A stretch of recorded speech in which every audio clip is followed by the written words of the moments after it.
Hi friends, இன்னைக்கு இந்த வீடியோவில் ஹெல்த்தியான பாதாம் பவுடர் வீட்லேயே எப்படி செய்யலாங்கிறத பார்க்கலாம். ஒரு பேனில் 3/4 டம்ளர் அளவுக்கு பாதாம், 4 முழு முந்திரி, வாசனைக்காக 3 ஏலக்காய் சேர்த்துட்டு மீடியம் ஃப்ளேமில் வச்சு இதோட கலர் லைட்டாக சேஞ்ச் ஆகி வர வரைக்கும் வறுத்து எடுத்துக்கலாம். 5 நிமிஷத்துக்கு வறுத்தோம்னாவே போதும், கலர் நல்லா சேஞ்ச் ஆகி வந்துடும். இதுக்கு மேலே வறுத்தோம் அப்படின்னா அரைக்கும் போது ஆயில் பிரிஞ்சு வந்த மாதிரி இருக்கும். நான் இன்றைக்கி எடுத்திருக்க பாதாமுடைய அளவு 45 இருக்கும். அதுக்கு தகுந்த மாதிரி முந்திரியும் ஏலக்காவும் நான் சேர்த்துருக்கேன். இதுவே நீங்கள் அதிகமாக பாதாம் சேர்க்குறீங்க அப்படின்னா அதுக்கு தகுந்த மாதிரி முந்திரியும் ஏலக்காவும் சேர்த்து வறுத்திங்கன்னா தான் டேஸ்ட்டு நல்லாயிருக்கும்.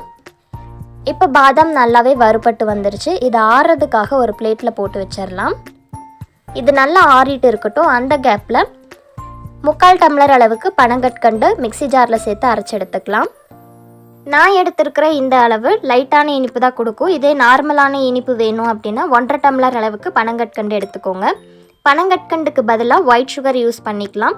ஒயிட் சுகர் யூஸ் பண்ணுறீங்க அப்படின்னா அதில் 1 டீஸ்பூன் அளவுக்கு சுக்குத்தூள் ஆட் பண்ணிக்கோங்க. அப்போ தான் டேஸ்ட்டாகவும் நல்லா வாசனையாகவும் இருக்கும். இப்போ இதில் வறுத்தெடுத்து வச்சுருக்க பாதாம், முந்திரி, ஏலக்காய் இது எல்லாத்தையும் சேர்த்துக்கலாம். இது கூடயே 1 டீஸ்பூன் அளவுக்கு மஞ்சள் தூள் ஆட் பண்ணி அரைச்சி எடுத்துக்கலாம். குங்குமப்பூ இருந்துச்சு அப்படின்னா அது கூட சேர்த்துக்கோங்க, இன்னும் கொஞ்சம் கலராக இருக்கும். நான் கொஞ்சம் கொரகொரப்பாக அரைச்சி எடுத்துருக்கேன், அப்போ தான் நல்லாயிருக்கும் அப்படிங்கிறக்காக. மிக்ஸி ஜாரில் சேர்த்து அரைச்சிருக்கோம் அப்படிங்கிறதால லைட்டாக ஹீட் இருக்கிற மாதிரி இருக்கும். அதனால் ஒரு பிளேட்டில் போட்டு இந்த மாதிரி பரப்பி வச்சிடலாம். ஹீட் ஆறுறதுக்காக நான் ஒரு பேனில் போட்டு பரப்பி ஒரு 5 நிமிஷத்துக்கு அப்படியே வச்சிட போகிறேன். இது நல்லா ஆறுனதுக்கப்புறமா ஒரு கண்டெய்னரில் ஸ்டோர் பண்ணி எடுத்து வச்சிடலாம்.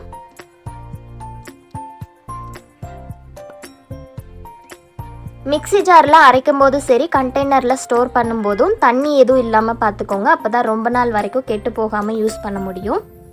அவ்வளோதான், பாதாம் பவுடர் வீட்லேயே சூப்பராக ரெடி பண்ணியாச்சு. இதே மாதிரி நீங்களும் செஞ்சு பார்த்துட்டு எப்படி இருக்குது அப்படிங்கிறத கமெண்ட்டில் சொல்லுங்கள். இப்போ பாதாம் பால் ரெடி பண்ணுறதுக்கு இந்த ஸ்பூனில் 1/2 ஸ்பூன் அளவுக்கு நான் பாதாம் பவுடர் எடுத்திருக்கேன். இதில் சூடான காய்ச்சின பால் ஆட் பண்ணிவிட்டு நல்லா மிக்ஸ் பண்ணி விட்டுக்கலாம்.